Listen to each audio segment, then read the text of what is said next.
handling tenders. What are the main challenges around contract review in the tender?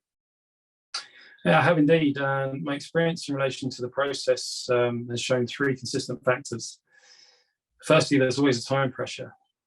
The response is always time-bound and coupled with multiple stakeholders and processes. It can be challenging.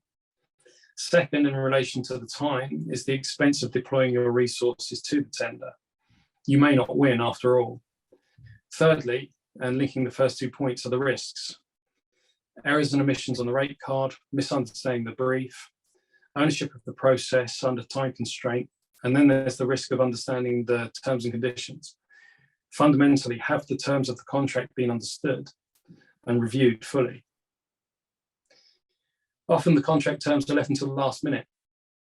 Maybe the contract is sent to an external counsel for review at short notice and at great expense.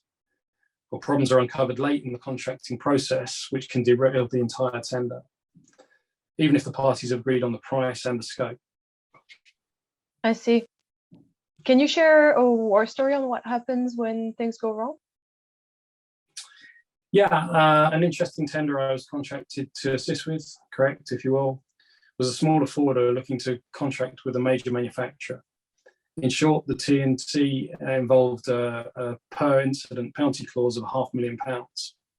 The service provider relied upon the existence of force majeure clause to protect against service failure without getting the contract reviewed by a specialist.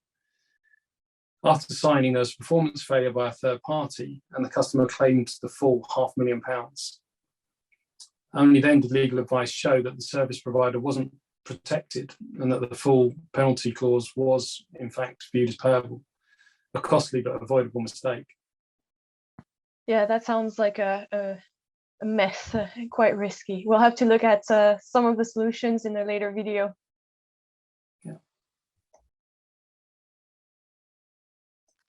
In the previous video, we looked at some challenges and pitfalls around contract tendering. Russell, can you summarize some solutions to these problems? Yeah, get as far ahead of the game as you can. That is to say, have a process with clear lines of ownership. Review the critical documents as accurately as possible early. This will allow for a sensible go, no-go decision on the tender based upon the terms of contract.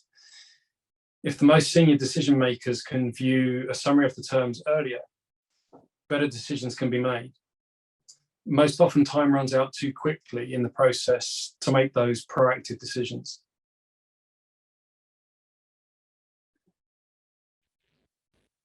Simon, as a legal tech expert, how can tech help in this situation? Yeah, it can help, but I think never as a substitute to the good processes and teamwork and business alignment that Russell was talking about earlier. I think two examples of technologies that can assist are firstly workflow and collaboration platforms. So these are platforms that create repeatable and efficient workflows that can be deployed across hundreds of tenders per year, and it really promotes that business alignment amongst the stakeholders. And the second is in our area of automated contract review. So the technology can scan the contract as it comes in with the tender package and immediately flag problem areas. So you don't need to wait for legal review. And the key terms and risks can be summarized on a dashboard and viewed by all the business managers involved. So for example, one-sided penalties or service level agreements can be immediately identified. And the value of identifying these problems up front is that the risks can then be properly assessed, quantified and mitigated. This is obviously so much harder later on in the tender.